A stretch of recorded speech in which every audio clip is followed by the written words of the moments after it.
ጤና ይስጥልን እንደምናላችሁ ዛሬ አንድ እንግዳ ይዤላችሁ ቀርብ ያለው እንግዳችን ብርጋዴር ጄኔራል ተፈራ ማሞ ናቸው። ብርጋዴር ጄኔራል ተፈራ ማሞ በአማራ ብሔራዊ ንቅናቄ ወታደራዊ አዛዥ ናቸው። በአሁኑ ሰዓት በቅርብ በተደረገው ድልድል ማለት ነው። አሁን ደግሞ ይህንን ጦራቸውን ይዘው ከፍተኛ የህልውና ተጋድሎ ካሉ ቀዳሚ አመራሮችና ወታደራዊ መሪዎች ጭምር ናቸው በኢትዮጵያ።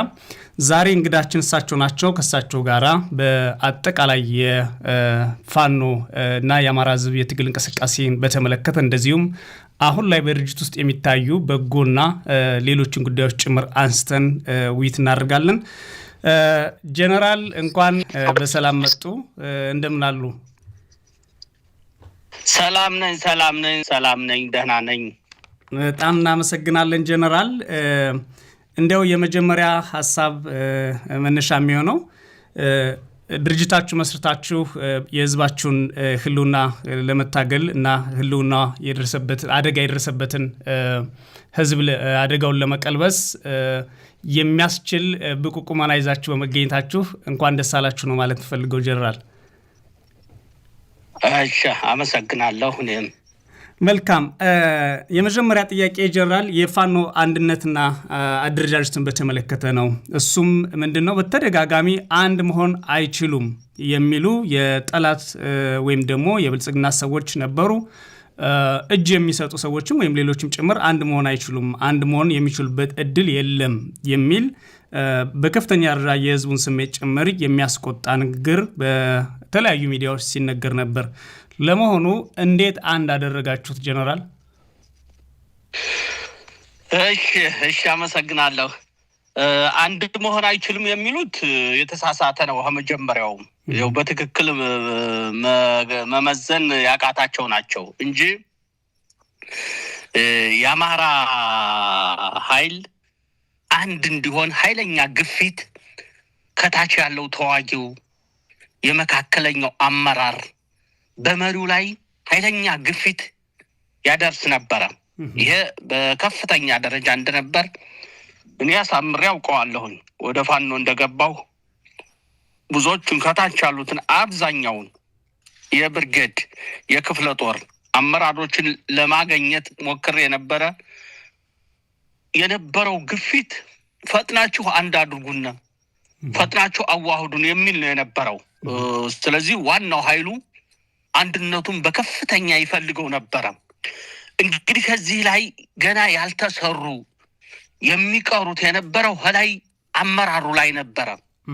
አመራሩ ላይ ያየው በደንብ ጊዜ አግኝቶ አስቦ በሚያግባቡት ጉዳዮች ላይ እየተግባባ ባልጨረሰበት ሁኔታ ታችኛው ግፊቱ የነበረ ነው። እንግዲህ አመራሩ በዚህ አይነት ሁኔታ የተለያየ አመለካከቶች ልክ አሁን መጨረሻ ላይ እንደተደረሰው በውይይት በደንብ ስላልበሰሉ የተለያየ ነገር ይነሱ ነበር። አመራሩ ላይ የነበረው ክፍተት ነው እንጂ በመሰረቱ ታችኛው ዋናው ኃይል የምትለው ተመሪው ወደ አንድነት እንዲመጣ የሚያደርገው ግፊት ነበር። ከዛ በኋላ እንግዲህ ከአመራሩ ጋር የተደረገው ምንድነው? በተደጋጋሚ ውይይቶችና ምን መከተል አለብን፣ ርዕዮተ ዓለማችን ምንድነው መሆን ያለበት? እዚህ ላይ ብዙ ነገር ይነሳልኝ። ርዕዮተ ዓለማችን የአማራ ብሔርተኝነት ነው። መሰባሰቢያችን አማራነት ነው። ከዛ ውጭ ያለው ዜሮ ነው። ምክንያቱም ከዚህ በፊት ብዙ ነገር ተሞክሮ አልተሳካም። አገሪቱ ላይ የተዘረጋው የዘር ስርዓት ነው። ይህ ስርዓት ደግሞ ዋና ታርጌቱ አማራ ነው። በአማራ ነው የተሰባሰበው። ሁሉም ወደኋላ ታሪክን ብትሄድ የተሰባሰበው አማራ ጠልነት በሆነ አማራን የማጥቃት ነው። ስለዚህ ይህን በርግዶ የሚጥለው በአማራነት ስንሰባሰብ ነው፣ የአማራ ብሔርተኝነት ነው የሚል ሐሳብ ግዴታ መምጣት ጀመረ። ይሄም በዚህ ዙሪያ ነው እንግዲህ ሌሎቹንም ለትግሉ የሚያስፈልጉት ዓላማዎች፣ መመሪያዎች ሁሉም ከዚህ አንፃር መሪው ይሄን በማስተካከል ግምዳት ፍርድም ጊዜ ያስፈልገው ነበር።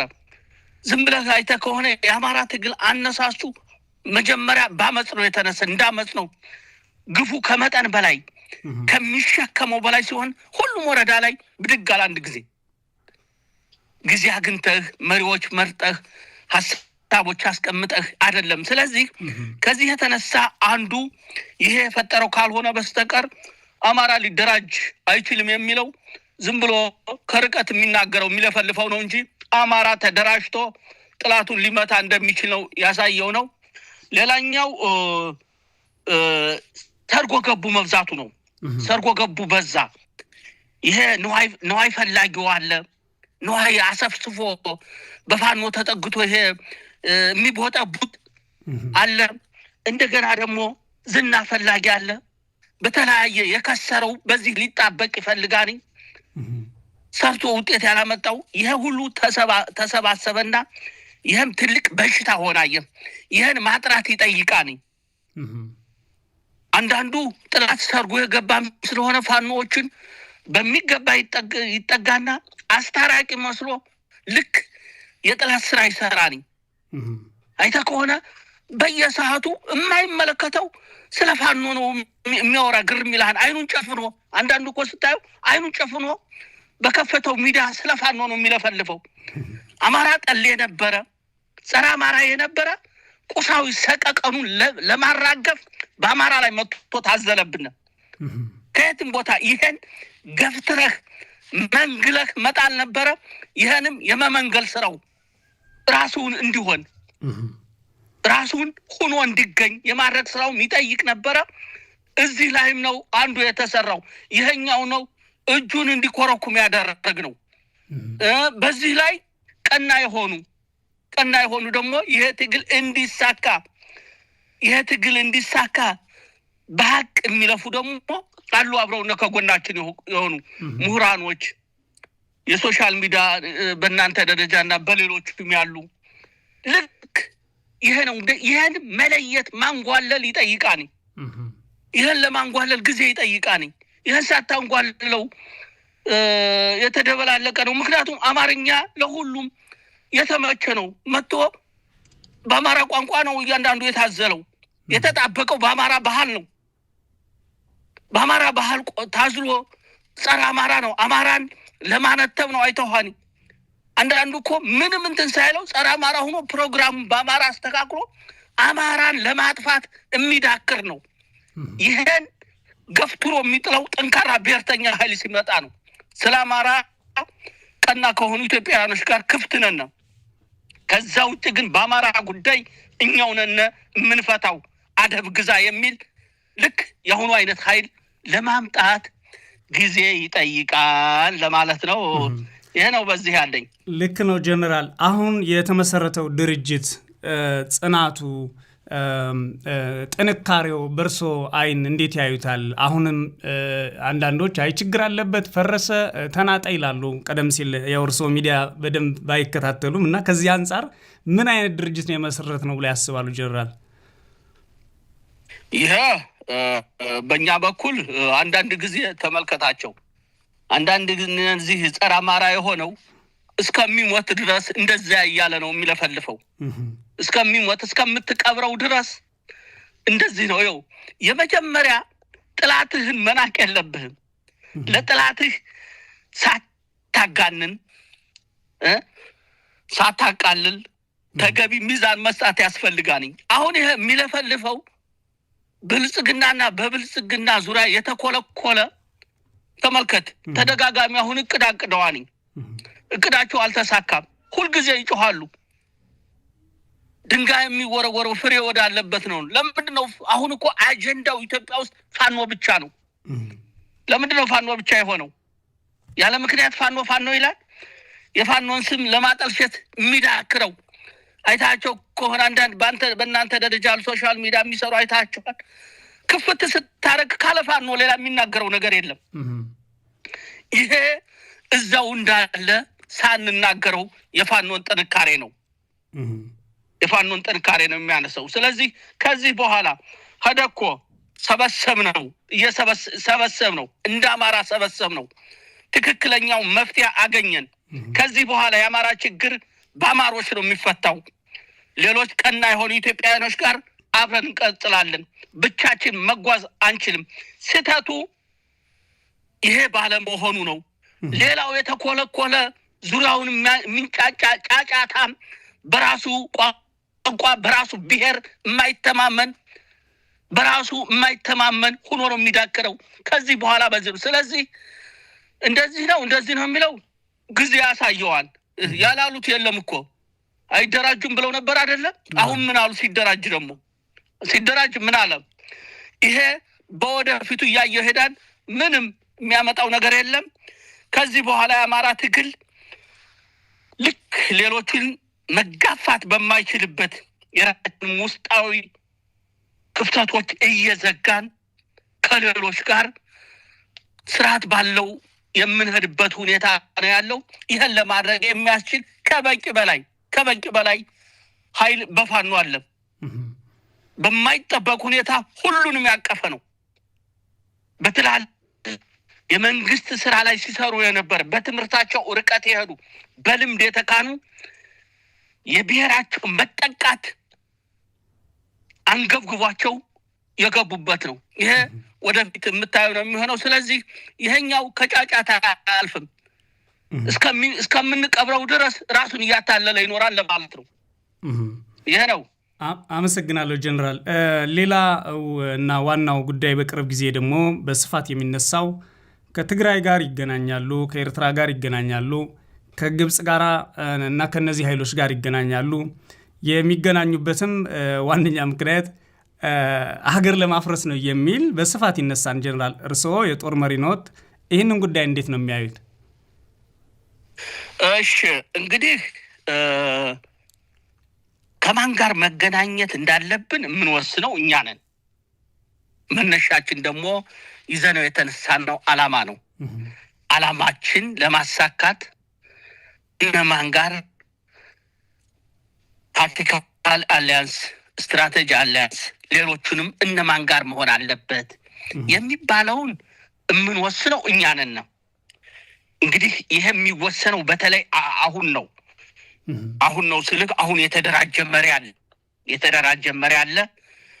እሱን መነሻ ተደርጎ የተደራጀ ውሳኔ ነው የሚወሰነው። ከዚህ በኋላ ነው እነሱ አሁን ከድንጋጤ አስቀድመው ቸኩለው ከግብጽ ከምናምን ይላሉ እንጂ ዝም ብለህ ስታየው ከዚህ በኋላ ነው እያንዳንዱ ከሀገር ውስጥ ካሉት ኃይሎችም የባለፉት የነበሩ አለመግባባቶችን እንዴት እንፍታቸው፣ እንዴት በውይይት ይፈቱ፣ ከውጭም ብዙ ነገሮች የሚመለሱት ከዚህ በኋላ ነው። አያቸው ቸኩለው ይናገራሉ እንጂ ምክንያቱም እንደ ድርጅት አሁን አይደል አንድ ሆን ነው።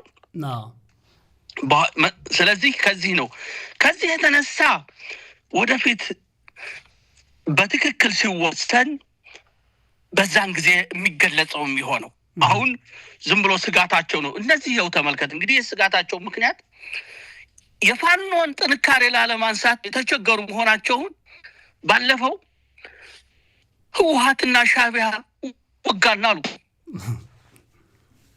ይኸው ተመልከት ጀነራሎችንም እየጨመሩ ወጋና ማለት ጀመሩ። እዛ ሰሜን ወሎ ላይ እንደዛ ማበል ሲሰነዘርባቸው በላዩ ሲጠቁ ኧረ ይሄማ ህወሓት ነው ሻዕቢያ ነው አለ። ተመልከታቸው። አንዳንድ ጊዜ እዛ አካባቢ ያለው ኃይል በሚገባ ግልብ መሆኑን በአማርኛ እንደው ግልብ መሆኑ አልገባውም። ፋኖ እየወጋው ከፋኖ ላይ ህዝባዊ ግንባርን ጨመረው፣ ከፋኖ ላይ ህወሓትን ጨመረው። ከዛ በኋላ ጦሩ መናር ጀመረ። ተመልከት። እነዚህ ሶስትማ አንድ ከሆኑ ምን ተርፋለሁ አለ። በጣም አየሁ ጀነራሎች የሚባሉት ዝም ብሎ ይሄ ግልብ ይሄ በላዩ ያለ ብቃት ያገኘው መሆኑን እሱ እየተሸነፈ ፋኖ በየቦታው እየመታው ምክንያት ምን አደረገ መሰለ?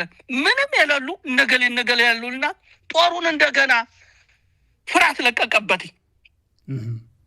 አሁን አንዳንድ ጊዜ እንስቃለን። ታች ዝም በለው ማይራጋ ዝም በለው አለ እና እንዴት ይኸው እንግዲህ ኋላ አያችሁት አጣራችሁት እንደው ብዙዎቻችሁ አንድም የህወሓት ታጣቂ አንድም ከማንም እንደሌለ ራሳችን እንበቃለን።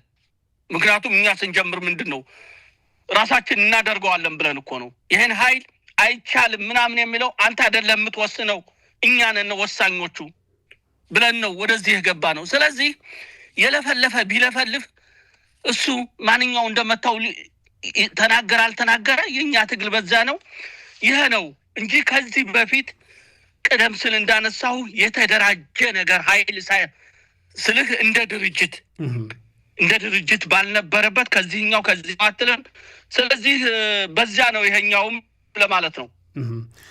መልካም ጀነራል፣ ግን ከአሁን እነሱ ይህንን ቢሉም ከነዚህ ኃይሎች ጋር መስራት የሚያስችል ወይም ከማንኛውም ኃይል ጋር መስራት የሚያስችል አቅም ግን እንደገነባችሁ በሱ ላይ እርግጠኛ ናችሁ አይደል ጀነራል? አዎ እንግዲህ ዙሮ በዋነኛነት ብልጽግናን ለመምታት በራሳችን ነው የምንቆመው። ዝግጅታችን ይሄ ነው። ምክንያቱም በእጅህ ያልያዘው ኃይል የተለየ ነገር ሊይዝ ይችላል። አንድ ወቅት ወዳጅ ሆነው አንድ ወቅት ደግሞ የተለየ አቋም ሊይዝ ይችላል። በፈለከው ላይ ይገባልህ ይችላል። የጋራ ጥላት ከሆነ እውነተኛው እንዲገባ ነው። ምክንያቱም የጋራ ጥላትን በጋራ መተህ የጋራ ፍላጎትህን በጋራ እንገነባ ነው በአንድ ሀገር እስካለን ድረስ። ወደፊትም በአንድ ሀገር እስካለን ድረስ የጋራችን የሆነች ሀገር ለማድረግ ከሌሎቹ ጋር የምናደርገው ውይይት የምናደርገው ይኖራል። ያየህ ከኛ ጋር ለመስራት ጥያቄ ያቀርባሉ። እነሱ ጋር ለምሳሌ የአፋር ኃይል አይተዋል፣ ሌሎቹም አሉ። እኛ ላነሱልን ነገር ያለንን ከማረጋ እንመለስም። ምክንያቱም የተለየ ነገር አንፈልግም። እነሱን ሳንይዝ ሙሉ ኢትዮጵያን መገንባት አንችልም። የሚያስተሳስረን ነው ኢትዮጵያነታችን ነው። በዚህ ደረጃ ኃይላችን ይሄዳል። አሁን ለተነሳው ግን ግዴታ ይሄኛው ኃይል ካላገኘን የሚለው ምክንያቱም የኛ ትግል የጀመረው በራሳችን እኮ ነው። ልክ ነው። አይተህ ከሆነ የፋኖ ትግል ሲጀምር ብልጽግና ከህወሓት ጋርም አሰራሽ ምቹል ነበር፣ ከሌሎቹም እንደዛ ነበር። ተመልከት፣ ከህወሓት በኋላ ነው ይሄ ስርዓት አስፈላጊ አይደለም የሚል ኃይል እያፈነገጠ መምጣት የጀመረው። ስለዚህ ዋነኛው በራሳችን የምንሰራው ሆኖ ግን ደግሞ እንዳልኸው አላማችን ነው ማን ጋር መተባበር እንዳለብን ከማን ጋር እስከየት መሄድ እንዳለብን የሚወስነው ለማለት ነው። አመሰግናለሁ ጀነራል። ከዚህ በፊት ባደረጉት ንግግር ማንኛውም ኃይል አሁን እኛ እያለን ኤርትራንም ሆነ ትግራይን ከኛን ተረማምዶ ተኩሳለሁ ወይ ማጠፋለሁ ቢል ከኋላ ነው የምንከመርበት የሚል ንግግር አድርገው ነበር ጀነራል። እና ብዙዎቹ ይሄ በጣም የሚያስታውስና ብዙዎቹ የተቀባበሉት ነው። ዛሬ እንዲያብራሩትና ጉዳዩን ምን ማለት እንደሆነ በግልጽ እንዲነግሩን ስለፈለኩ ነው። ለመሆኑ እርስዎ ይህን ሲሉ ምን ማለት ፈልገው ነው በግልጽ? አሁን ይሄ እንትኑ እውነት ነው፣ እውነታ ነው። እንደው እንትን ይለዋን ሰው የተለያየ ይለዋን እንጂ እውነታ ነው። ምክንያቱም ተመልከት፣ አንድ ቁጥር ጥላታችን ብልጽግና ነው። ሌላ አሁን በቀኝ በግራ የምናየው ሌላ ጥላት የለም። ብልጽግና የሚባልን በገባበት እየገባን መምታት ነው። አሁን ብልጽግና ትግራይንም ለማጥቃት ቢንቀሳቀስ ኤርትራም ቢገባ በማን ነው የሚረማመደው? የሚረማመደው እኮ በአማራ ላይ ነው። በአማራ ላይ ሳይረማመድ በሱዳን ዙሮ ኤርትራ ይገባል እንዴ? ከዚህ የተነሳ እንደ ወታደር በእኛ መሬት ላይ እኛን ሳይጨፈልቅ ተረማምዶ አይሄድም ነው መልእክቱ። ስለዚህ ይሄን ደግሞ እድል አንሰጠውም። ምክንያቱም የምንፈልገው ጥላት ነው። የምንፈልገው የመጀመሪያ ዓላማችን ይሄን ኃይል ማጥፋት አለብን፣ ለማንም አይወጅም የሚል ነው። በዚህ አጋጣሚ እንደባለፈው በአማራ መሬት እያግራራ ትግራይ ላይ ገብቶ እንዴት ሊተኩስ ይችላል? እስቲ ይየው። እንዴት አልፎ ኤርትራ ላይ ሊተኩስ ይችላል? ዋናውን ነገር እኮ ይሄን መልካም ምድር ሳይቆጥ ይሄን ህዝብ ሳይይዝ እንዴት ነው የሚሄደው? ምክንያቱም ይሄ ጥላት ለዚህ ህዝብ አንደኛ ደረጃ ጥላታችን ነው። ስለዚህ እኛ እያለን በእኛ ላይ ተረማምዶ የትግራይን ህዝብ ሆነ የኤርትራን ህዝብ ሊያጠቃ አይችልም። ከኋላው እንከመርበታለን፣ እናራግፈዋለን። እንደውም ቢያደርገው ለኛ እኮ የበለጠ ነው የነበረው። አሁን አይተ ከሆነ በሙሉ እሱ እየተረባረበ ያለው ግርም ይልሃልኝ መቶ የተከማቸው ለምንድን ነው ፋኖ ላይ የሚረባረበው? እነዚህ ወንድሞቻችን ጋር ቢያደርገው የበለጠ ሸህሙን አያቀልልና? አሁን እኮ ሙሉ በሙሉ የተሸከመው እኛ ነን ጦርነቱን ሙሉ በሙሉ። ስለዚህ ከዚህ አንፃር ነው እውነታውም እንደዛ ነው። ውሸታም ነው የኛ መነሻችን። ለኢትዮጵያ ሕዝብ ውሸታም ነው። ይሄ ብልጽግና የሚባለው ውሸታም ስብስብ ነው። የማይሰራውን የማያደርገውን እየወጣ የሚቀደድ የማይሰራውን ይለፈልፋል። ግርም እኮ ጀነራሉ አሁን ይገባና ቀይ ባህርን እንይዛለን ይላል። እንትን ገደብ የላቸውም። የሆነ ካርታ ያመጣና ይኸው እያለ ይሸላለማል። ማን ነው ይሄ ኃይል? ይታወቃል እኮ።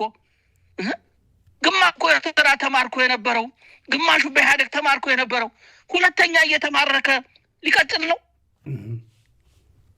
ማፈር እኮ አያፍሩም እኮ። እንደው ግርም ይስቃለሁ እኮ አንዳንድ ጊዜ ስናየው እኮ እኔ አሁን ሳያቸው የሚታየኙ በውጊያ ላይ ሁለት እጁን አንከርፎ እጅ ሲሰጠኝ ነው።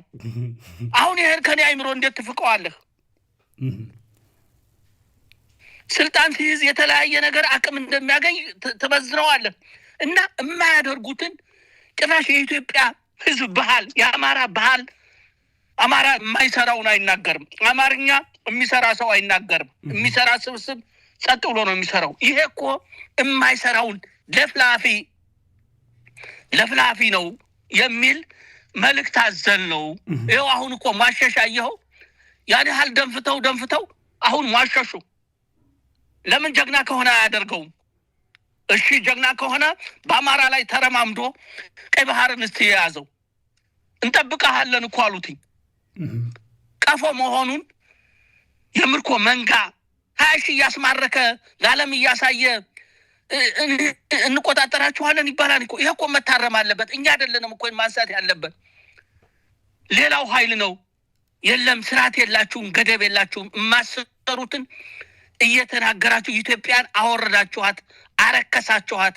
በኢትዮጵያ ታሪክ 20 ሺህ ምርኮኛ ተመልከት። ባለፈው ግዳን የተማረከው መቀሌ የተማረከው የምርኮኛ ታሪክ ጀነራል ገሌ ይባላለሁ እዚህ ተማርኬ ለዚህ አመት ሰርቻለሁ የሚል ታሪክ ያለው እንዴት ብሎ ነው የኢትዮጵያን ወጣቶች ሊያስጨርስ? ካልሆነ እንደው አሁን በእውነት ተረማምዶ ቀይ ባህር አመጣልሃለሁ ሲል ይሄ መንጋ ግትልትል ደግሞ እውነት መስሎት ያጨበጭባል። እድሜ ልኩን እያጨበጨበ የለመደ ይሄ ነው። ስተት ነው ያልነው ይሄ ነው። ይሄን ደግሞ ካልነው ውጭ አይሆንም ለማለት ነው። በዚህ ነው የማታረጉትን አታውሩ የሚል ነው መልእክቱ ለማለት ነው። አመሰግናለሁ ጀነራል። ምናልባት ሌላ በጣም የሚነሳው ጉዳይ ቀደም ሲልም ሁለተኛ ላይ ካነሳ ነው ጋር የሚያያዝ ትግሉ ተጠልፏል የሚል በተለይ ደግሞ ይሄ በትግሉ ተጠልፏል የሚለው የቤተሰብ ነን የሚሉና ወዳጅ ነን የሚሉ የትግሉ ቤተሰቦች ጭምር የነበሩ የሚባሉ ሰዎች የሚናገሩት ነው። ጀነራል ይሄ ትግላችሁ ተጠልፏል ሲባል ለእናንተ የሚሰጣችሁ ስሜት ምንድን ነው? ለመሆኑ ማንስ ነው የሚጠልፍባችሁ ትግላችሁን? አሁን ከአማራ በላይ የተደራጀ በሀገር ውስጥ በአሁኑ ሰዓት አለ ማለት ይቻላል? ጀነራል እንደው ምንም ስሜት አይሰጠኝም። አሁን የትግሉ ተጠልፏል እያሉ የተለያዩ ሚዲያ ላይ ሁልጊዜ የሚቀባጥሩ አሉ። እንዳልኸው በተለያየ የሚናገር አለ። ያነሳኸው ነው። የአማራን ትግል ለመጥለፍ ከአማራ በላይ መሆን ይጠይቃል። የአማራን ትግል ለመጥለፍ ከአማራ በላይ መሆን ይጠይቃል። የአማራን ትግል ለመጥለፍ ከፋኖ በላይ መሆን ይጠይቃል። አሁን ፋኖ ውስጥ ያለው አመራር ምን እንደሆነ ይታወቃል። በራሱ የመወሰን ተመልከት፣ አይቻልም የተባለውን ነው እኛ እናደርገዋለን ያልነው። 3 ክላሽ ይዘህ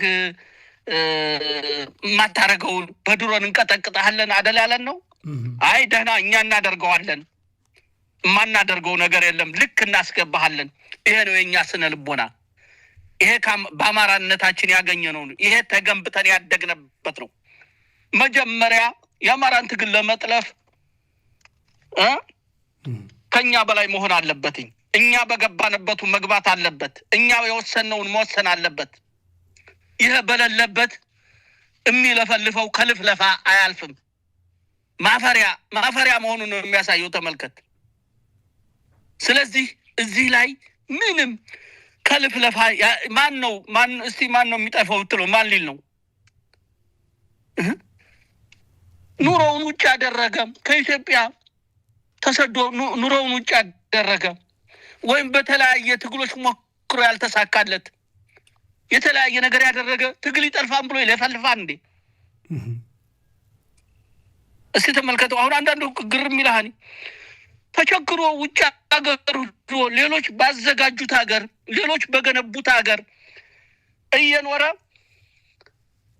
ትግል ይጠለፋን እያለ ይለፈልፋል። ከይቅርታ ጋር አንድ ነገር እንዳው ልንገርህ። ይቅርታ ላለሁ ማን ነው? ችግር የለም ጀነራል። ይሄ ሞረሽ ወንድም ማናቸው ስማቸው? ተክሌ ሻውል ነው። ማን ነው ስማቸው? ጋሽ ተክሌ ሻውል። እሺ አዎ፣ እንግዲህ ለጋሽ ተክሌ ሻውል ይቅርታ ላለሁኝ ያለ ፍላጎታቸው እኔ ወደ ፋኖ ለመምጣት ዝግጅት እያደረኩ እያለ የተለያዩ ሰዎች ጋራ ይሆንና ቀጥታ ደወለ። ጀነራል ህይወትህን ይሄ ብልጽግና እንትን ሊያጠፋው ነው፣ እንደዚህ ዝግጅት አለ ብሎ እና ብትወጣ ብሎ አመቻቹ። ዝግጅታቸው በጣም የተለየ ነው። ሁሉ ነገር ያለ ስጋት እንዲወጣ ነው ያዘጋጁትኝ። ተመልከት፣ ያለ ስጋት እንዲወጣ ነው ያዘጋጁት። የተለያዩ ሰዎችም ከሁሉም አሉ። ምን አልኩት መሰለ? አመሰግናለሁ እኔ አገሬን ጥዬ አልወጣም።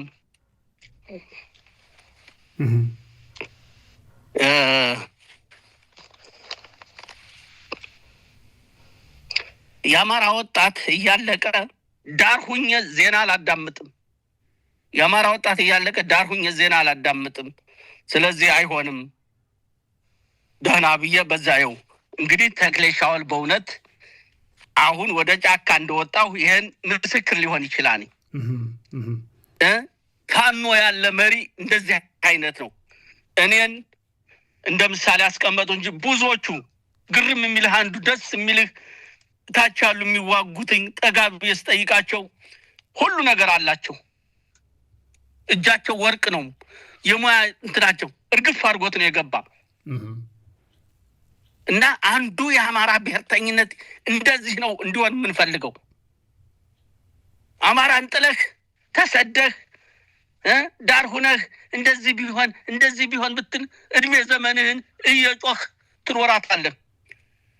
ስራው የሚሰራው የት ላይ እንደሆነ አሳምረን አድገንበታን አውቀናን በዛ ደረጃ እየሄድንበት ነው። ይሄን ማለት ቀና የሆኑ ለትግሉ ዋጋ እየከፈሉ ያሉ ውጭ ሆነውም ልክ እንደናንተ አይነት ብዙ ምሁራኖች ብዙ ባለሀብቶች ሐሳብ የሚያፈልቁ በገንዘብ የሚደግፉ አማራዊ ስነ ልቦናቸው ተራራ የሆነ ያሉም ማለት አይደለም። ይሄ እነዚህን እየተነካሁ አይደለም፣ ያዝልኝ። እነዚህ ናቸው ሁሉንም አንዳንድ ጊዜ ትግሉን በማስተዋወቅ ከኛ በላይ የሚያሄዱ ነው። ይሄ ይጠለፋል እያለ የሚለፈልፈው ግን እድሜ ልኩን ይለፍልፍ ለማለት ነው። ጨርሻለሁ። ጀነራል፣ በዋናነት ከትግሉ ተጠልፏል ከሚሉት እኩል ደግሞ አሁን የሚከዱ ሰዎች አሉ።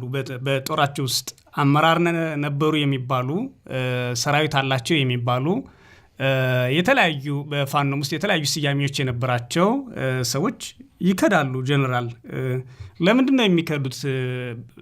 አይታችሁታል ወይስ በእርሶ እይታ ለምንድን ነው የሚከዱት ጀነራል? አዎ የሚከዱት ያው በትግል የሚያጋጥምህ ነው። ምንም እንትን የለውም። አንደኛ ትግሉ የሚከብዳቸው አሉ።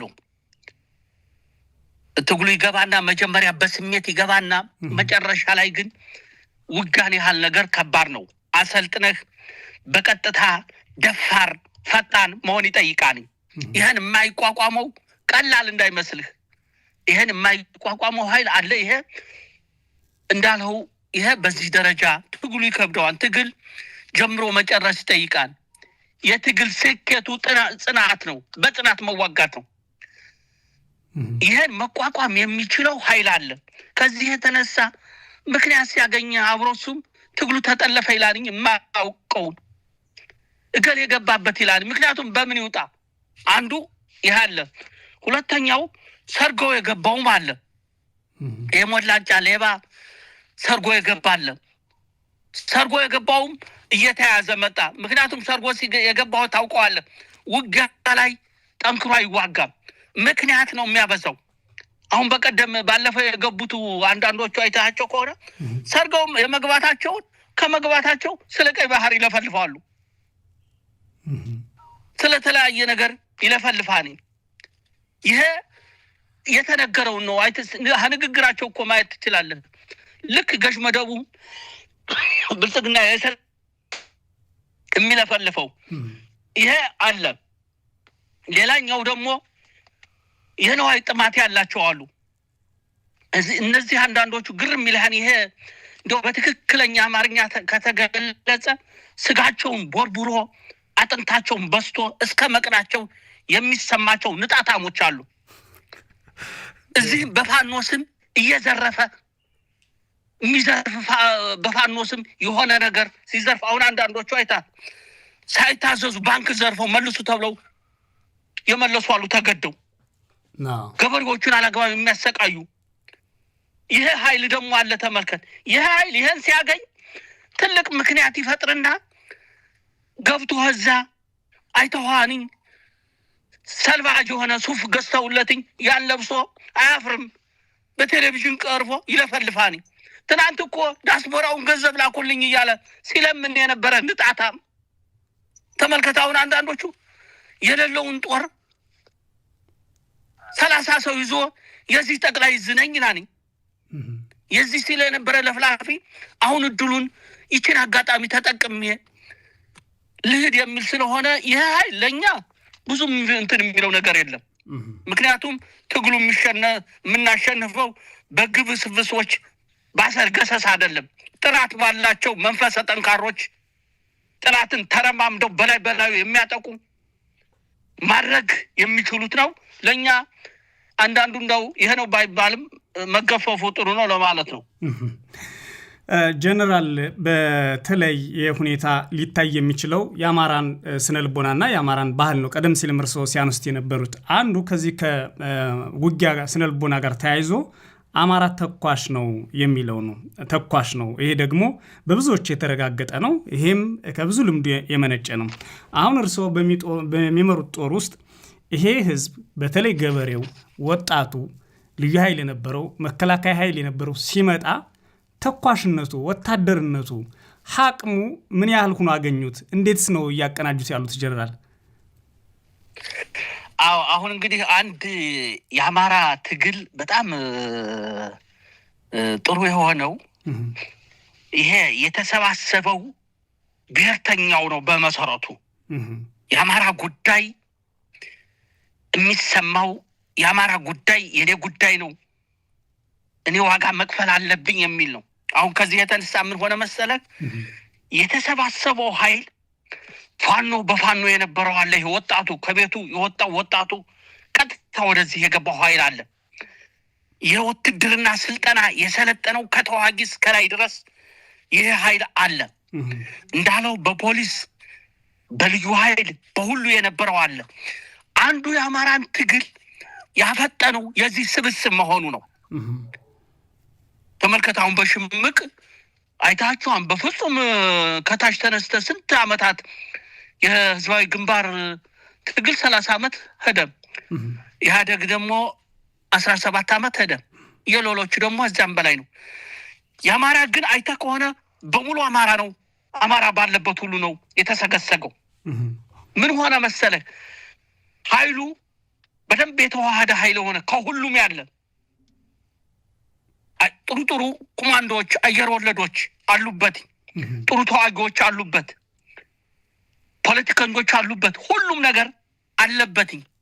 እና ይሄ ነው እንግዲህ ከውጭ ምንም ሳንሆን በዚህ በአማራነታችን በአማራ መልካም ምድር ስራውን ለመስራት የሚያስችል ቁመና መስተካከል ያለበትን ደግሞ አስተካክለን መሄድ እንዳለብን ነው። ለዚህ ነው አንድ ጊዜ ፈጥኖ ለምሳሌ ባለፈው ብዙ ወረዳዎችን በአንድ ጊዜ የያዘው በውስጡ ተዋጊዎች ልምድ ያላቸው አሉበት።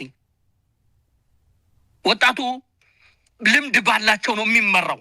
በልዩ ኃይል የነበሩ ቁጥሩ አይናቅም። አሁን ልዩ ኃይል ያለው በመከላከያ የሆኑ አማራነታችን ማንነታችን እየተጠቃ እዚህ መኖር የለብንም ያሉ የምትኮራባቸው መቶ አለቃዎች፣ ሻለቆች፣ ኮሎኔሎች አሉ። ተመልከት እንግዲህ ይሄ ድምር ነው። አሁን ላልከው ይሄን መልክ ማስያዝ ይሄን ከሁኔታው ጋር እንዴት መሄድ አለብኝ የሚለውን ከበለስክ መነሻው ጥሩ ነው። እዛ ላይ ደግሞ የህዝቡ የዘመናት መገፋት በደል ተከማችቶበት ይሄ ቅንጅት የተሻለ ሊወስደው ይችላል የሚል ያለኝ። በጣም ጥሩ ጀነራል፣ እርስዎ የሸማቂ ኮማንዶ የሚል ስያሜ ጭምር የተሰጠዎት ነዎትና ከዚህ ጋር የተያዘው የኔ ጥያቄ ምንድን ነው?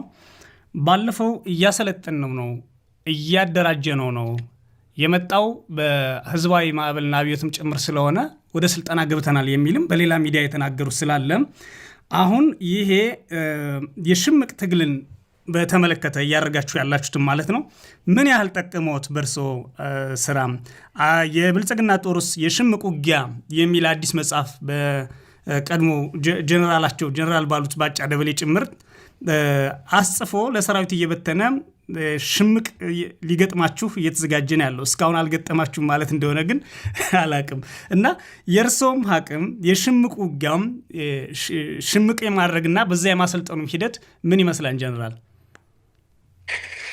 እሺ ከጀነራል ባጫ ለመጀመር እንዳለው መጽሐፉን ባገኘው ጥሩ ነው። ግን ጀነራል ባጫ እውነት መጽሐፍ ጽፎ ከሆነ ለትግል የኪነት የባህል ቡድን ጠቀሜታ ከጻፈ በጣም ጥሩ ነው። እውነተኛ ሀቅ ጋር የሚሞተው ምክንያቱም ባጫ ሙሉ ጊዜውን በትግሉ መጨረሻ አካባቢ 82 አጋማሽ ላይ ሆደድ ሲመሰረት ነው ሻለቃ መሪ ሆኖ ውጋውን የጨረሰው እንጂ እዛ በፊት እሱ የባህል ቡድን ነው። ይሄን በደንብ የባህል ቡድን ለትግል ሚና የለውም እያልኩ አይደለም፣ ሚና አለው። ይሄን በደንብ ጽፎበት ከሆነ በተለይ በዚህ ላይ ሄዶበት ከሆነ ጥሩ ነው። ዝሮ ግን የሽምቅ ውጊያም ለብልጽግናም አሁን የህወሓት ከትግራይ ሄዶ የተሰገሰገው አዲስ አበባ ላይ የሚተራመሰው ጀነራል ይሄን እንደሚደግፋቸው እናውቃለን። እንዴት መሆን እንዳለበት በተለያየም ያለፈውት እንደሚሆን ይሄም እንዳለ እናውቃለን። ይሄን መነሻ አድርገው እንቅስቃሴ ጀምረው ነበረ። ይሄ በሌሊት መንቀሳቀስ የተለያየ ተንቀሳቀሱ። ግን ጀነራል ቢሰባሰብም ምርጥ ተዋጊ ከሌለበት ከስብስብ አያልፍም እና ይሄን በአጭር ጊዜ አወቅነውና ቀለበስ ነው። እንዴት የት መመታት እንዳለበት ስንሄድበት እንዳልኸው ከቅድ አላለፈም እንጂ እንደዛ ፍላጎት አላቸው። ተመልከት ፍላጎታቸው በአማራ መሬት በአማራ መልክዓ ምድር የአማራን ልጆች ሊያድን ነው እንቅስቃሴ ያለው። መጀመሪያ ሽምቅ ለመሆን መሀከል ህዝብ ነው። ከህዝብ ውስጥ ነው መግባት ያለብህ። እኛ ያለነው በአማራ ህዝብ ውስጥ ነው። መረጃችን ህዝባችን የወጣት ክምችቱ የሁሉ ነው። ይሄን ሃይላይተህን ከምንም ግንኙነት ሳይኖረው ሙሉ በሙሉ በዚህ ህዝብ መካከል ሆኖ የሚሄደው ከዚህ የተነሳ የሽምቅ እንትኑ አሁን በእኛ የገጠመና ፈጠነብን። እንደውም በሽምቅ ጊዜዎችን ሳይበስል ታችኛው ሳይበስል ከፍተኛ ኃይል እየገባ ስለሆነ ከሽምቅ ያለፈው ውጊያ እያደረገ ስለሆነ እንደውም ፈጠነብን። ለምሳሌ ባለፈው አይታል ግዳን ላይ የተደረገው 4-5 ክፍለ ጦር ነው ሽባ የሆነው ያምርኮኛ ሁሉም ቦታዎች ላይ ጎንደር ላይ ጎጃም ላይ ሸዋ ላይ የሚደረጉ ውጊያዎች ከዛም አልፈው እየሄዱ ነው። እንግዲህ ይሄ ከሁኔታው ጋር አያይዘን ሽምቅም መደበኛም እንድንገባ እየተገደድን ነው። ስለዚህ ከሁኔታው ጋር እንደዛ ነው። የሽምቅ ውጊያው ጋር ግን እንዳለው ጠቅሞኛል። ከግሌ ጀምሬ አደርገዋለሁ ማድረግ አለብኝ የገባውት ያመነሻ ነው የዛ ጥምችት ነው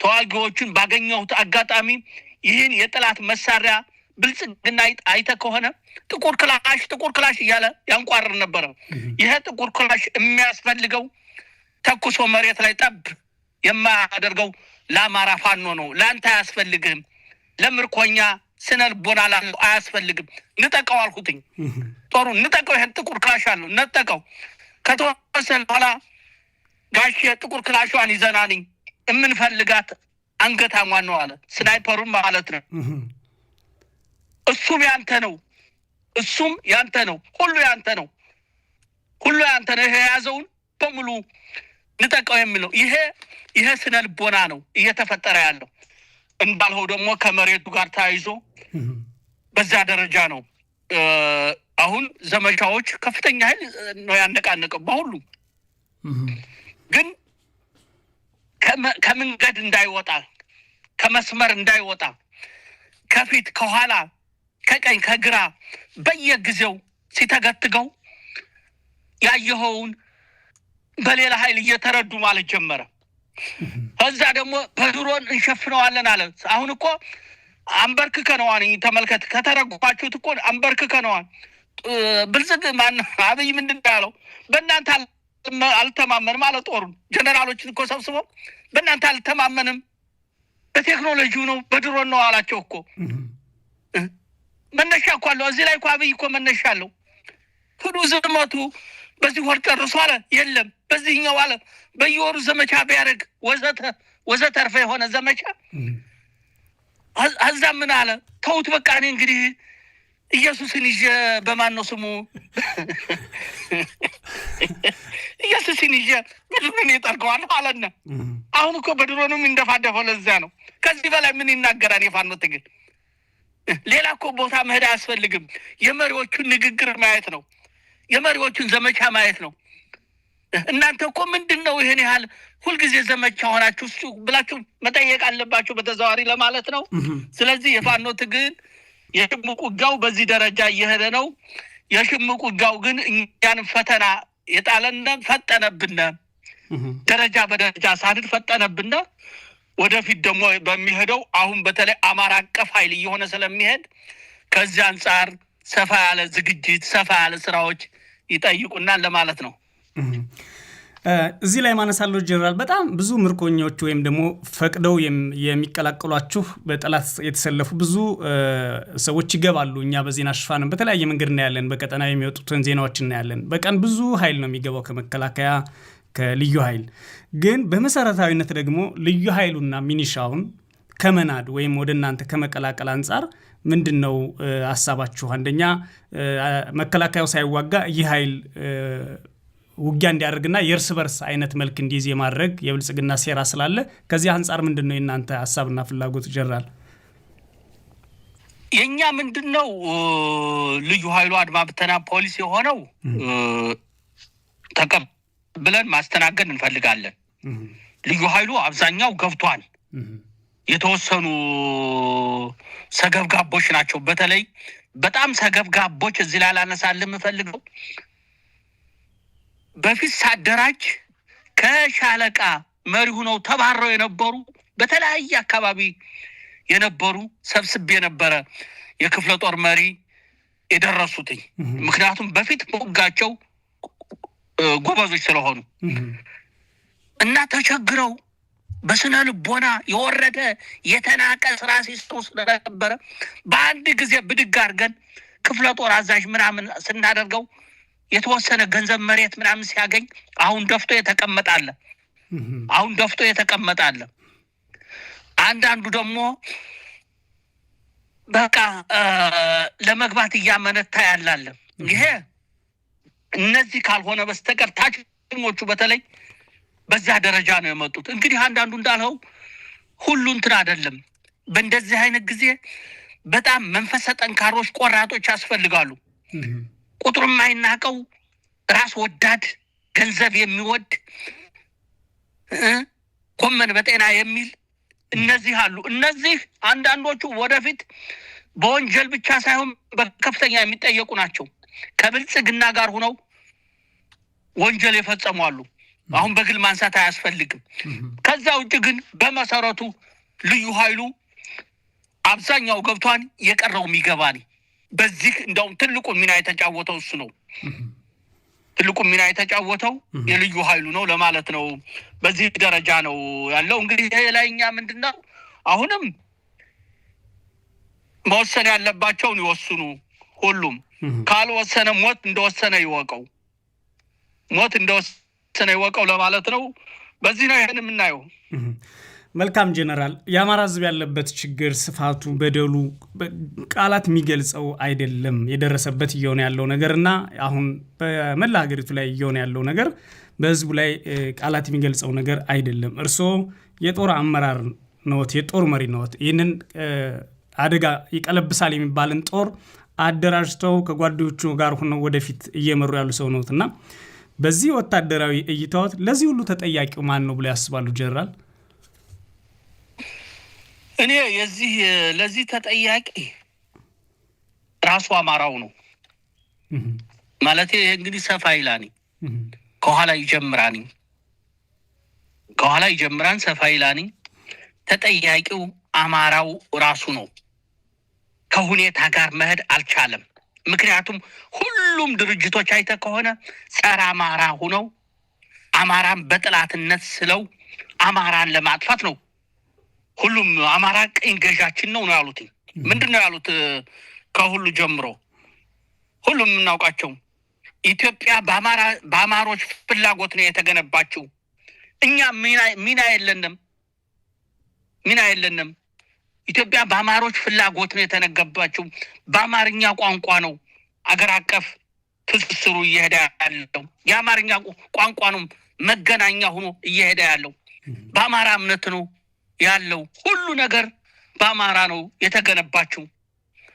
የኛ አይደለችም፣ የኛ ፍላጎት የለም የሚል ትልቅ ጨቋኝ ብሔር አማራ የሚባል አለ። ይሄ ጣሊያኖቹም ያሉት ነው። ጣሊያኖቹም በሁለተኛው ወረራ ላይ አድዋ ላይ ቅስማቸው እንደተሰበረ ለምን የነጭ ወታደር በጥቁር ወታደር ቅስሙ ተሰበረ? ለምን ጥቁሩ ጀነራሉ ማርኮ አሳየን ኢትዮጵያውያን ሲል ለዚህ ዋነኛው አማራ የሚባል ነገድ ነው። አማራ የሚባል ነገር ነው ኢትዮጵያን እንደ ሲሚንቶ እንደ ሙጫ አጣቆ ያዛት። የአማርኛ ቋንቋ ነው፣ የአማርኛ ሃይማኖት ነው። ከሰሜን ጫፍ እስከ ደቡብ ጫፍ ሁሉ ነገር ያስረው። ስለዚህ ይሄን ኃይል እናፍርሰው፣ አማራ የሚባል ቋንቋን እናጥፋው፣ ኦርቶዶክስ የሚባል ሃይማኖትን እናጥፋው የሚል ተናገሩ። ይሄን ጽፋ አቀረቡ። የኢትዮጵያ ውስጥ የተደራጀ ይሄን ገልብጦ ይዞ መጥቶ የራሳቸውን ታሪክ እስከ መካደዱ እኛ አማራ ቀኝ ተገዥ ነኝ ያላለ እኮ የለም። ያዳን ጦርነት አማሮች ናቸው የጨረሱት፣ እኛ የለንበትም የሚል እኮ ይገጥማል። እንደውም አማሮች የለም ይሄ ሁላችንም ዋጋ ከፍለናል፣ ኢትዮጵያ የጋራችን ናት፣ አንድ ቋንቋ ግዴታ ለመገናኘት ያስፈልገናል፣ ሃይማኖት ደግሞ የየግል ነው ያለው አማርኛው ተናጋሪው ነው። ከዛ በኋላ ይሄ ኃይል ምን ሆነ? በደንብ ሰራበትና ወደ ስልጣን መጣ። ወደ ስልጣን ሲመጣ የመጀመሪያ ያጠቃው አማራን ነው። ከደቡብ ኢትዮጵያ፣ ከምስራቅ፣ ከምዕራብ ተፈናቀለ የአማራ ህዝብ። ይህ እኮ ከመጀመሪያው ጀምሮ ነው። ከ83 ጀምሮ በቀጣይነት ተፈናቀለ። መሀል ሀገር ያለው ከሁሉም ያለ አማራ የወረደ የተናቀ ስራ እንዲሰራ ተደረገ። ከስራ እየተፈናቀለ እንዲለምን ስነ ልቦናው እንዲወርድ ለገዢዎቹ ለሁሉ አሜን ብቻ እንዲል ቀና ብሎ እንዳይቆ ተደርጓል። ትጥቁን እንዲፈታ የአማራ ልዩ ኃይልን እኮ ስናደራጅ ትጥቅ ብንል አንድ ማተን የገበሬው መሳሪያ እኮ ነው ነጥቀን ያስታጠቅነው። እየተደስንል ጭነው ወስደውታን አሉና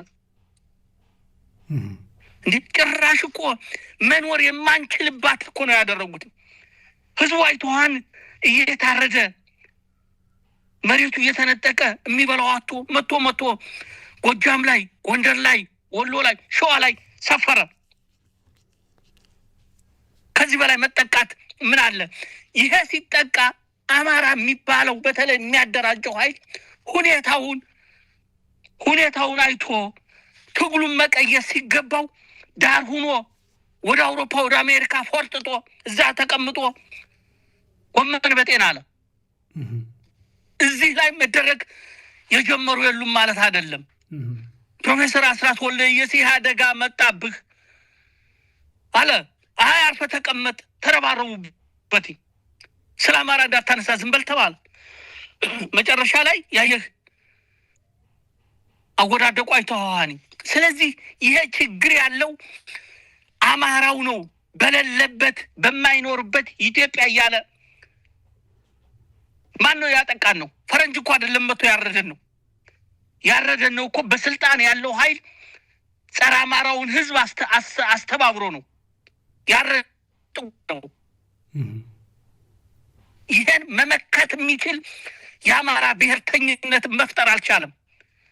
የአማራ ብሔርተኝነት ቢፈጠር ይተናነቀው ነበረ። አሁን እንደደረጉ ይተናነቀው ነበረ።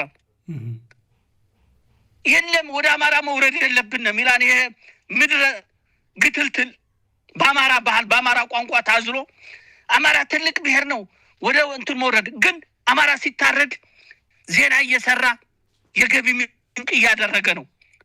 ስለዚህ ተጠያቂው ራሱ አማራው ነው።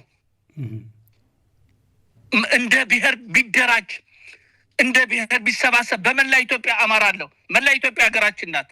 ለዚህ ነው መገንጠል አማራ አይሰራም። መላ ኢትዮጵያን ሳንይዝ አንተኛም። መላ ኢትዮጵያን ስንይዝ ደግሞ ከሁሉም ኢትዮጵያኖች ጋር በኩልነት በሰላም መኖር የምንፈልገው የማንም የበላይ መሆን አንፈልግም። እኛ መኖር የምንፈልገው አብረን በኩልነት አትግደሉና አትዝረፉና አገራችን ናት። አያቶቻችን የረገፉ ወደ ታሪክ ሌላ ነገር ነው። ግን ይህ ታሪክም ከማንሳት ያለፈ ኢትዮጵያ ውስጥ ያለ ህዝብ ሁሉም ኢትዮጵያዊ ነው። የሚያስፈልገው ሁሉንም በኩልነት የሚያስተዳድር ህግና ስርዓት አስተዳደር ዲሞክራሲ የሁሉም ተሳትፎ እንጂ እንትን አይደለም። ከዚህ የተነሳ የዘር ፖለቲካው በአማራ ላይ ሲረባረብ ይህን የሚያስተነፍስ ይህን አደብ የሚያስገዛ የአማራ ምሁር የለም። ሸሽቶ የትም ሀገር ተደበቀ። አንዳንዱም ከገዡ ጋር ተለጥፎ እንደ ባሪያ ተጋለበ። ሀብት የሚያዋጣው ይመስል ሀብት መሰብሰብ የገባ ጥራቅምቦ ተገኘ። ግን የአማራ ህዝብ ያን ያህል አብረውት የነበሩት ዙሪያውን ያሉ ሲወጉትኝ ሲገድሉት ተሸክሞት ዝም አለ። ስለዚህ እዚህ ላይ ዋናው ተጠያቂ ራሱ አማራው ነው። አደጋውን ሲመጣ ከሁኔታው ጋር አድርጎ የአማራን ህዝብ የሚከላከልበት ጥላቶቻችን አደብ የሚገዙበት ሁኔታ መፈጠር ነበረበትኝ። ይሄ ባለመሆኑ ሙሉ በሙሉ ገሌ ገደለና ገሌ እንደዚህ አደረገና ገሌ ያቃጠለ ገሌ ዘረፈ ብንልም ክፍተቱ ከኛ ነው። ማነው ስሙ ያለው ነገር ነው። ፋሲል ደሞዜ ይሄን አረሱት አለ። ያው ምኛን ጣለ። እነሱ ምን ያርጉት? ከኛ ሰው ሲጣጣ ተመልከት። አማርኛው እኮ ቋንቋው እየተናገረ ነው። የአማርኛው ቋንቋ እኮ እየነገረ ነው። ሰው ሁነህ ነፃነትን አስከብር። ልክ አሁን የተጀመረው አይታሃኒ አሁን አማርኛው ቋንቋው ሳይቀር ብልጽግናን እየታገለው ነው። ብልጽግና እና ህዝብ የተሰበሰበ አልገባውም። በአማራ ቋንቋ ታዝሎ እነ ምኒልክን ለማውገዝ ይንደፋደፋኒ በአማራ ቋንቋ እያንቋረረ ፋኖ ለማጠላት ይሞክራል። ገና ይሄም አልገባውም። ከፍት መሆኑ ነው። ለቃሉ ይቅርታ እና ይሄ ነው አማራ ሲነሳ ሁሉም ነው። ባህሉ፣ ታሪኩ፣ ቋንቋው፣ ሃይማኖቱ ሁሉም አማራ እየተጠቃ ለአማራ ካልቆመ ምን ይሰራን? የሱ እንትን መሆን እንደ አንዳንድ ጊዜ እኮ ይገርምሃኒ ተሰብስቦ በአማራ ቋንቋ በአማራ ባህል እየተስተናገደ አማራ የሚባል የለም ሊልህ ይፈልጋል። የሌለህስ አንተ ነህ የሌለህ ኩራት የሌለህ የራስህን ቋንቋ አበልጽግ። ሌላ አይደለም እኮ ያልነው። እሺ ደህና የአማራ ቋንቋ አጨቆናችሁ፣ በራሳችሁ ቋንቋ ተጠቀሙ፣ አበልጽጉት። የአማራን ስም ተሻምተህ እገሌ እያልክ ከምትናገር በራስህ ስም ተጠራ። ታዲያስ ታንቱ እኮ ነግሮታኒ። በራሳችሁ ኩሩ። ሁልህም በራስ ከተንቀሳቀስ ሄዶ የኢትዮጵያ ነው። ምንም እንትን የለውም። ዘለን እዛው ኢትዮጵያ ውስጥ እስካለን ድረስ። ስለዚህ ለዚህ ሁሉ መዘዙ ራሱ አማራው ነው ለማለት ነው። ይሄ ነው። ጄኔራል አሁን ድርጅት መስርታችኋል። ብዙ ምክንያት ሲፈልጉ የነበሩ እንደ ሰበብ ሲጠቀሙ የነበሩት አንድ አልሆኑም። ልናግዛቸው ፈልገን ልናደራጃቸው ፈልገን ወይም ደግሞ ድጋፋችን ለማድረግ የሚል እንደው ተገቢ የሆነ ምክንያትም ጭምር ነው። ከዚህ በኋላ ባለው በሚፈተን ሆኖም ብዙ ደጋፊዎች ነው ያሏችሁ። በዚህ ደረጃ አንድነታቸውን ቢያበስሩ አንድነታቸውን ቢያውጁ ከጎናቸው ነን ከዚህ የበለጠ የሚሉ ሲደግፋችሁ የነበሩ በውስጥም በሀገር ውስጥም በውጭም አለ። እንደ ህዝብ የአማራ ህዝብ በሀገር ውስጥ ትልቁ ህዝብ አለ። በየዕለቱ እየሞተ እየተገደለ እየተደፈረ ከጎናችሁ ነው እንደምናየው ማለት ነው። እስካሁን ድረስ ያውም ካላችሁበትም ጭምር ከፍ እንድትሉ የሚፈልግ ማለት ነው። ለዚህ ደጋፊያችሁ ምንድነው ያለውት መልእክት በመጨረሻ ጀነራል? እሺ እንዳለው ትግሉ እንግዲህ መሪ ድርጅት ወልዷል። ከዚህ በኋላ ሁሉም የድርሻውን መጫወት አለበት።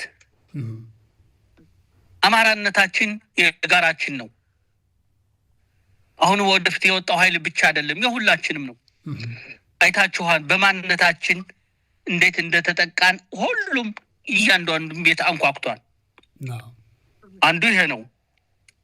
ስለዚህ ይሄን ሁሉም በተቻለው መደገፍ፣ የተሳሳተ ነገር ካለ በተደራጀ መጠቆም፣ እንዲስተካከል ኃላፊነት መውሰድ፣ ይሄ በደጋፊዎቻችን እና በራሱ በአማራው በሁሉም ይጠበቅበታል። አንዱ ይሄ ነው። እንደገና ደግሞ አሁን ይሄን የፋኖን ኃይል ተመልከት። ብዙዎቹ የሚያዩት ለሌላው ጸር እንደሆነ አርገው ነው። እኛ ምንም ተናግረናል ተደጋጋሚ። እኛ ከመላው ኢትዮጵያ ውጭ በላይ ኑረን አያምርብንም፣ አይደምቅብንም፣ ዘላቂም አይሆንም። የፋኖ ትግል ዘላቂ የሚሆነው ፍትሃዊ ስርዓት ተገንብቶ ፍትህ ጋጅ ሲሆን ነው። ፍትህ የበላይነት ሲኖር ነው። የፖለቲካና የወታደራዊ የኃይል ሚዛን ቋሚ አይደለም፣ ይቀያየራል። የማይቀየረው ከህዝብ ጋር የሚያኖረው ፍትህ ነው።